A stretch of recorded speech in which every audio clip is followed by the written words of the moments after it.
Death descended upon the imported Italian marble, yet Gabriel Valenti's dark eyes never left the terrified plus-sized waitress, gripping a spilled tray.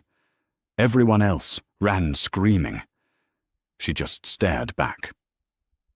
That night, Chicago's most ruthless crime lord asked her one impossible question, and her answer shifted the entire criminal underworld.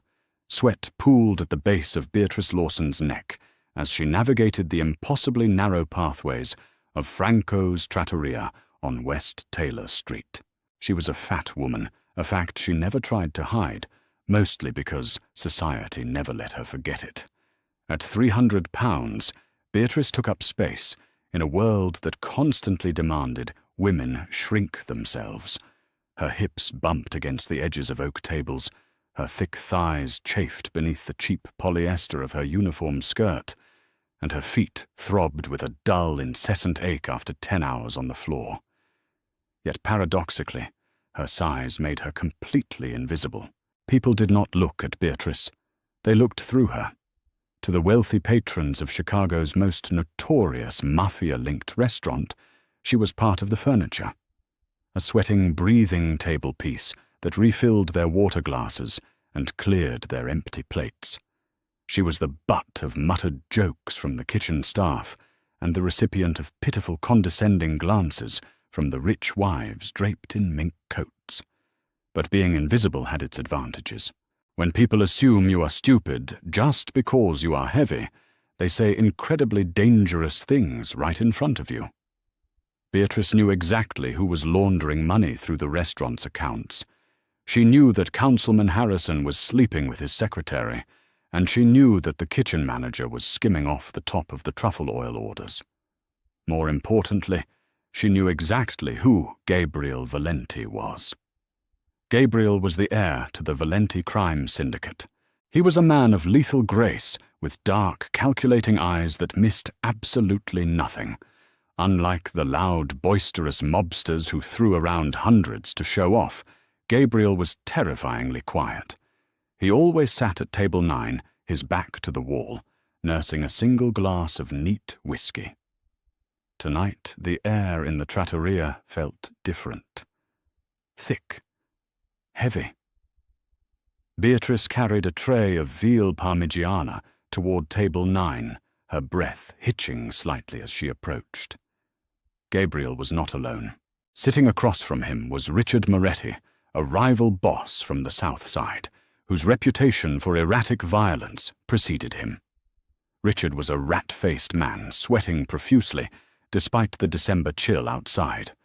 2 massive bodyguards flanked Gabriel, while Richard had brought 3 of his own. The tension was suffocating. "You're making a mistake, Gabriel." Richard sneered, his voice a low, grating rasp. "The docks belong to me. My father built that territory." "Your father built a legacy," Gabriel replied smoothly, his voice a rich baritone that commanded immediate silence. "You, Richard, built a liability. You are sloppy. Sloppy men attract feds, and feds are bad for business." Beatrice stepped up to the table, her heart hammering against her ribs. "Your veal, gentlemen," she murmured, her voice soft but steady. Richard didn't even look up. "Get out of here, Shamu. Can't you see men are talking?" He spat, waving his hand dismissively. His knuckles brushed against her waist, and he pulled his hand back as if he had touched something vile. Christ, Franco needs to hire girls who don't eat half the inventory. A hot flush of humiliation crept up Beatrice's neck, a familiar burn she usually swallowed down, but before she could step back, she saw it. Gabriel's phone buzzed on the table. For a fraction of a second, Gabriel glanced down at the screen. In that infinitesimal window of distraction, Richard's hand hovered over Gabriel's whiskey glass. Beatrice's sharp eyes caught the subtle flick of Richard's thumb, unstopping a tiny glass vial hidden in his palm. A fine white powder dissolved instantly into the amber liquid. It was seamless. If she hadn't been standing directly above them, staring down to avoid eye contact, she never would have noticed. Gabriel looked back up, entirely unaware. "We are done negotiating, Richard. You hand over the shipping logs by midnight, or we escalate." Beatrice stood frozen. The ambient noise of clinking silverware and murmuring patrons faded into white noise. Her brain worked in overdrive. If she screamed, Richard's men would draw their weapons. If she said nothing, Gabriel Valenti would drink cyanide, or whatever toxic cocktail Richard had just dropped into his glass, and die right in the middle of her section. The resulting gang war would tear Chicago apart, and she would undoubtedly catch a stray bullet in the chaos. She needed to act, not as a hero, but out of pure, pragmatic survival. Beatrice shifted her weight. She feigned a stumble, letting her thick hip crash heavily into the corner of the heavy oak table. The impact rattled the wood. "Oh my goodness, I am so clumsy." Beatrice gasped loudly, her hands flailing. She reached out to catch herself, and in a deliberate sweeping motion, her heavy palm knocked directly into Richard's glass of red wine, sending it shattering across his lap. "You stupid fat cow!" Richard roared, shooting up from his chair. The dark wine stained his $1,000 silk trousers, dripping down onto the marble floor. His bodyguards instantly reached inside their jackets. "I am so sorry. Let me clean that, let me get you fresh drinks," Beatrice babbled, playing the part of the panicking, incompetent waitress perfectly. Without waiting for permission, she snatched Gabriel's poisoned whiskey glass and Richard's empty water goblet, sweeping them onto her tray alongside the broken shards. "Get away from me!" Richard bellowed, swatting at her. Gabriel raised a single hand, stopping his own men from drawing their guns. His dark eyes flicked to Beatrice. He didn't look angry. He looked deeply, intensely curious. He had seen her stumble. But a man who observed everything knew the difference between a genuine accident and a calculated strike.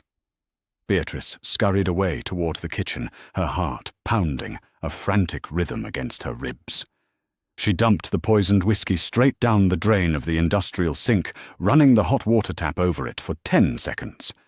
She had just saved a Mafia boss, but the real danger, she realized with a sickening drop in her stomach, hadn't even started yet. 10 minutes later, the restaurant had descended into an eerie quiet.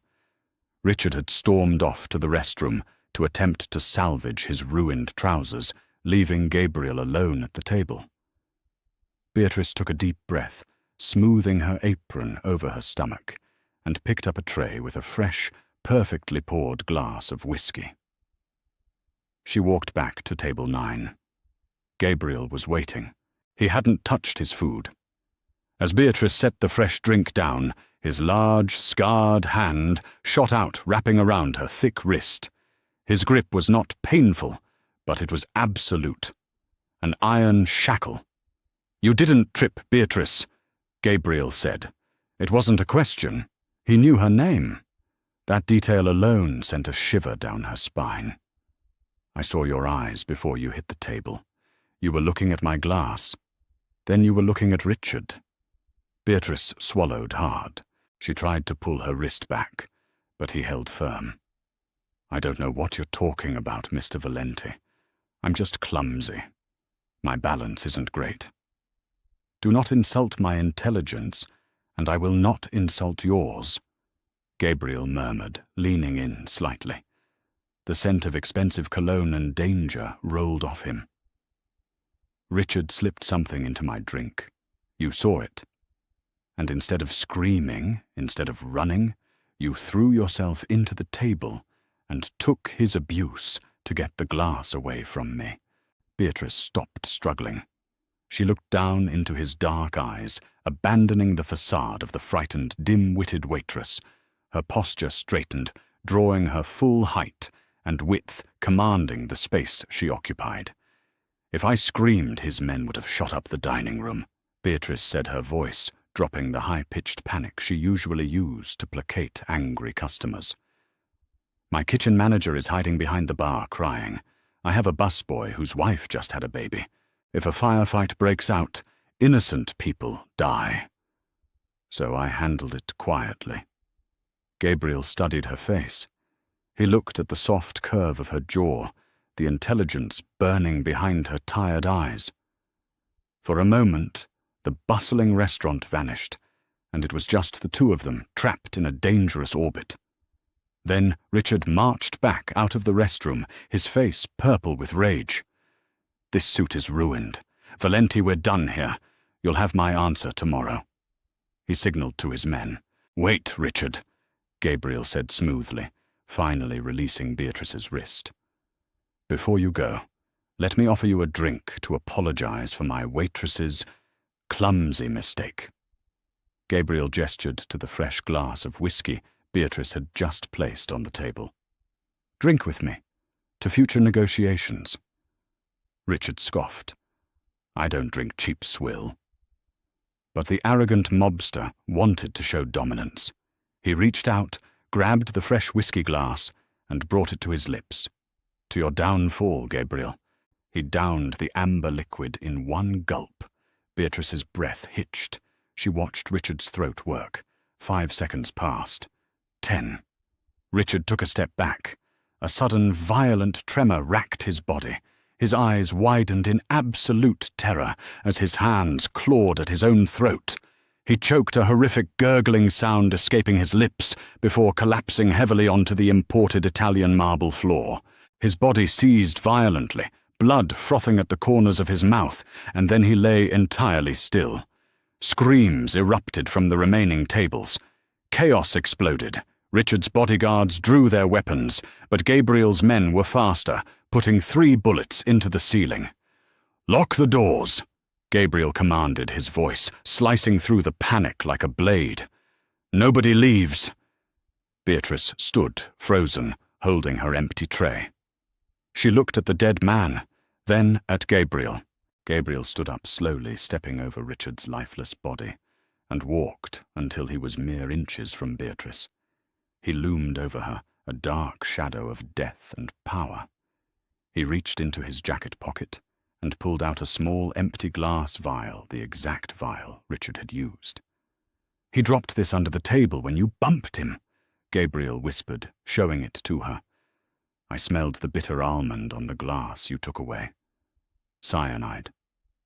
Beatrice felt a cold sweat break out across her forehead. "You knew." "Of course I knew," Gabriel replied softly. He stepped closer, backing her up against a structural pillar. "Which brings me to my problem, Beatrice. You are a waitress making minimum wage. You are treated like garbage by everyone in this room. You owe me nothing." He reached out his knuckles lightly, tracing the soft, flushed curve of her cheek. It was a gesture so intimate, so terrifying that Beatrice forgot how to breathe. "So I am going to ask you one question." Gabriel continued, his eyes locking onto hers with terrifying intensity. "And your answer will determine whether you walk out of this restaurant alive tonight." The heavy silence stretched between them, drowning out the frantic sobbing of the patrons huddled on the floor. "If a powerful man stands before you," Gabriel asked, his voice a lethal velvet whisper, "a man who kills, extorts, and corrupts, and you have the chance to let his enemy murder him, right in front of you, washing the city clean of his sins, why do you save the monster?" Beatrice looked at the dead body. She looked at the terrified rich patrons hiding under their tables, the same patrons who had called her a cow, who had laughed at her sweating in the kitchen, who had never once seen her as a human being. Then she looked directly into Gabriel Valenti's eyes. She didn't blink. "Because a monster who tips 20% and says, 'Thank you,' is better than a saint who spits on my shoes," Beatrice answered coldly. "The good people in this city look at me and see a fat joke, Mr. Valenti. They see a waste of space. But you never looked at me with pity. You just saw a woman doing her job. You're a monster, sure. But you're a monster with manners. And in my world, Loyalty goes to the one who treats me like a human." Gabriel stared at her. The silence stretched so long that Beatrice was sure she was going to die. She braced herself for the gunshot. Instead, a slow, dark smile spread across the Mafia boss's face. It was a terrifying, beautiful thing. "You don't belong in this diner, Beatrice," Gabriel whispered, stepping back and gesturing for his men to clear a path to the door. "Grab your coat." Snow crunched beneath Beatrice's cheap rubber-soled shoes as she followed Gabriel Valenti out the back door of Franco's trattoria. The freezing Chicago wind whipped through her thin polyester uniform, but she barely felt the cold. Adrenaline, thick and metallic, pumped through her veins. She had just watched a man die. Worse, she had allowed it to happen. And now she was stepping into the back of a bulletproof Cadillac Escalade with the city's most feared syndicate boss.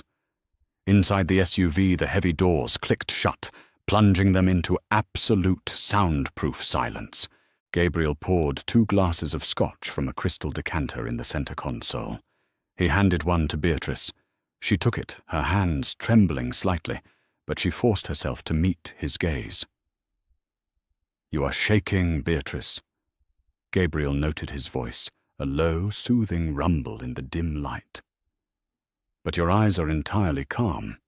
It is a fascinating contradiction. I am currently sitting next to a man who just orchestrated a murder via my serving tray," Beatrice replied, taking a slow, burning sip of the scotch. "I think a little trembling is a perfectly rational physiological response. What do you want with me, Mr. Valenti?" "Gabriel," he corrected smoothly. He leaned back against the plush leather, observing her with a predatory stillness. "As for what I want, I require an asset. My syndicate is bleeding. We have a rat, someone feeding information to the feds and to rival families like the Morettis. I have torn my inner circle apart, trying to find the leak, but whoever it is, they are careful. They know how to hide from my men." Beatrice scoffed, a bitter sound escaping her lips. "And what does that have to do with a waitress from the West Side? I don't know anything about your criminal empire."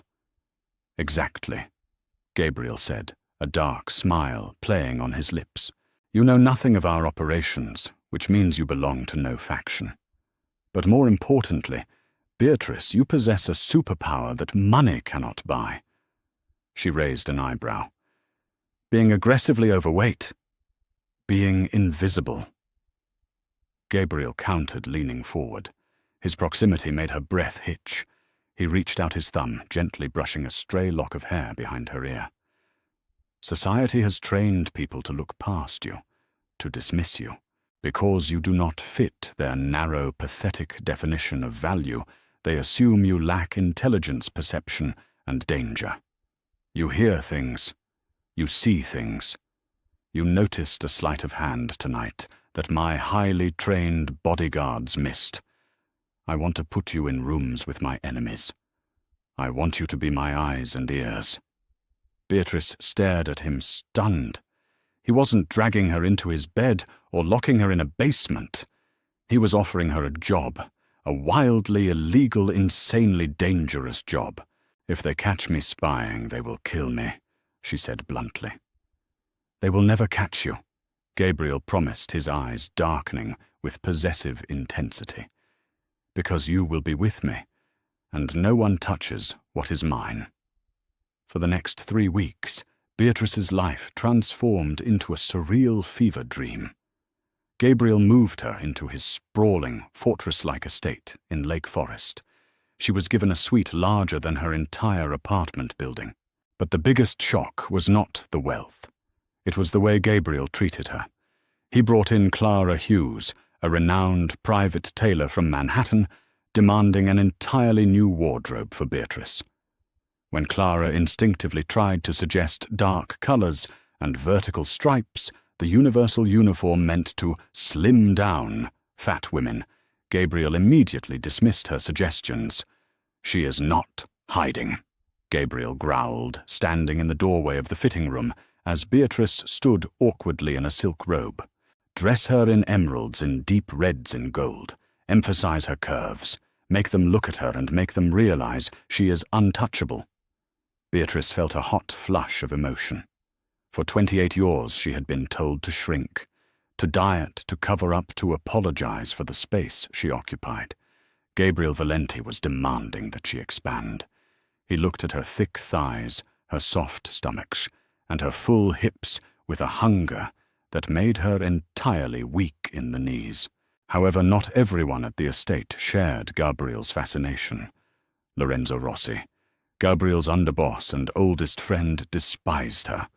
Lorenzo was a sharp-featured, bitter man who wore bespoke suits and carried himself with a terrifying arrogance.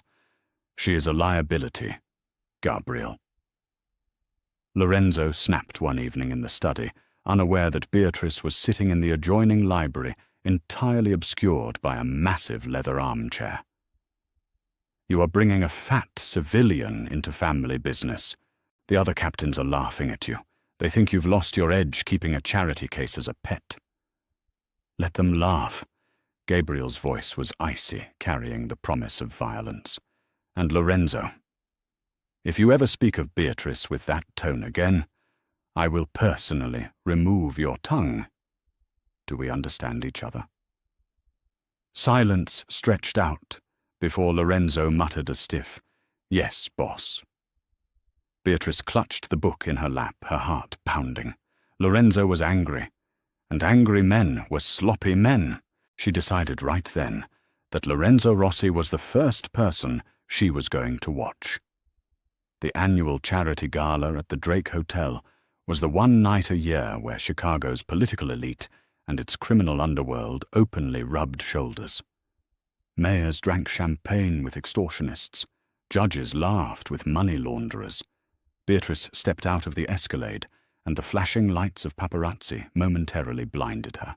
She wore a custom deep ruby-red velvet gown that hugged her heavy breasts and flared beautifully over her wide hips. Diamonds cascaded down her collarbone. She looked like royalty, a stark contrast to the identical surgically enhanced, painfully thin wives of the other mobsters. Gabriel offered his arm. He looked lethal in a jet-black tuxedo, but his eyes softened as they raked over her. "You look magnificent," he murmured, pulling her close. "Are you ready? Just point me toward the lions," Beatrice replied, her chin held high. Inside the ballroom, the strategy began. Gabriel played the terrifying, charismatic leader, drawing a crowd of sycophants and nervous rivals. Beatrice played her part perfectly, the quiet, slightly overwhelmed, heavy-set companion who desperately needed to sit down near the potted palms. She found an alcove near the private VIP smoking balcony. Slumping into a velvet chair, she let her posture sag, taking on the persona of a tired woman whose feet hurt. A wealthy socialite walked past, rolling her eyes in disgust at Beatrice's sprawling form. Perfect. She was completely invisible again. 10 minutes later, the heavy curtains leading to the balcony rustled. Lorenzo Rossi stepped out into the shadows, followed a moment later by Councilman Thomas Gallagher, the very man Beatrice knew was laundering money through Franco's trattoria, and two large men she recognized instantly. They were Moretti soldiers, the men whose boss had died on the restaurant floor. Beatrice froze, her breathing shallow. The balcony door was cracked open, just enough for the freezing wind to carry their hushed voices directly to her. "It happens tonight," Lorenzo hissed, his voice trembling with anxious energy. "Gabriel is weak. He's distracted by that oversized cow he brought with him. When the gala ends, he takes the private elevator to the underground VIP garage. Gallagher, you make sure the security cameras in Sector 4 are looped." "Done," the corrupt politician muttered. "But what about his personal detail?" "I've reassigned his main drivers," Lorenzo replied. "My men will be waiting in the tunnel. We light up the Escalade, and the Valenti Empire is mine by morning. The Moretti family gets the south side ports back, just as we agreed." Beatrice felt the blood drain from her face. Lorenzo was the rat. He had orchestrated Richard Moretti's poisoning, perhaps hoping Gabriel would take the blame. But when Gabriel turned the tables, Lorenzo scrambled to arrange a direct hit. She didn't panic. She didn't scream. Beatrice stood up, slowly smoothing the velvet over her hips. She slipped away from the alcove, moving through the crowded ballroom with a surprising, fluid grace. She found Gabriel holding court near the ice sculpture. Catching his eye, she gave him a very specific, slow nod. It was their prearranged signal. I found the knife in the dark. Gabriel immediately excused himself, stepping into a quiet hallway where Beatrice was waiting.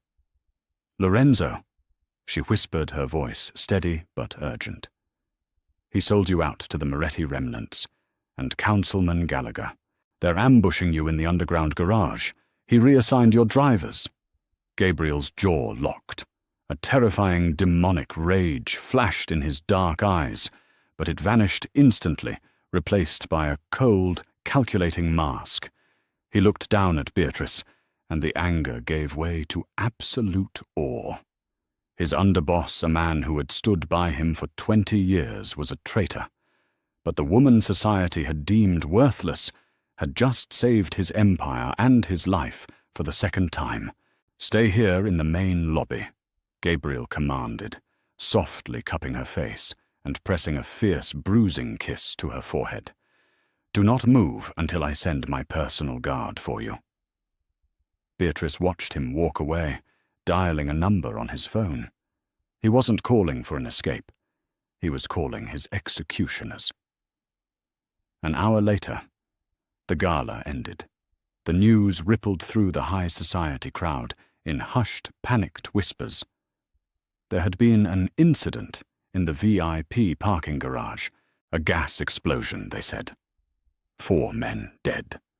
Councilman Gallagher was reportedly missing. Beatrice stood by the grand staircase, her heart hammering, until the massive glass doors opened and Gabriel walked back in. His tuxedo was impeccable, though there was a faint smear of soot on his white cuff. The entire room seemed to hold its breath as Chicago's undisputed king walked straight past the millionaires and politicians, heading directly for the fat woman waiting by the stairs. He didn't just offer his arm this time. Gabriel dropped to one knee right in the center of the Drake Hotel lobby. Gasps echoed off the marble walls. Gabriel took Beatrice's trembling hand, kissing her knuckles. "Every man in this city thought they could outsmart me," Gabriel said, his voice carrying clearly into the deadly silence of the room. "But they made the fatal mistake of looking right past you. You are my eyes. You are my equal. You are my queen." He stood pulling her flush against his chest right in front of the stunned elite of Chicago. Let them stare. Let them whisper. Beatrice Lawson was no longer invisible. She was the most powerful woman in the underworld, and the monster beside her would burn the city to ashes before he let anyone make her feel small again. Are you blown away by Beatrice's genius and Gabriel's absolute loyalty? This is why you never underestimate someone based on their looks. If you loved this dark, satisfying Mafia romance and want more intense stories where the underdog takes over the empire, smash that like button, share this video with your best friend, and subscribe to the channel right now. Drop a comment below. What would you have done at the gala?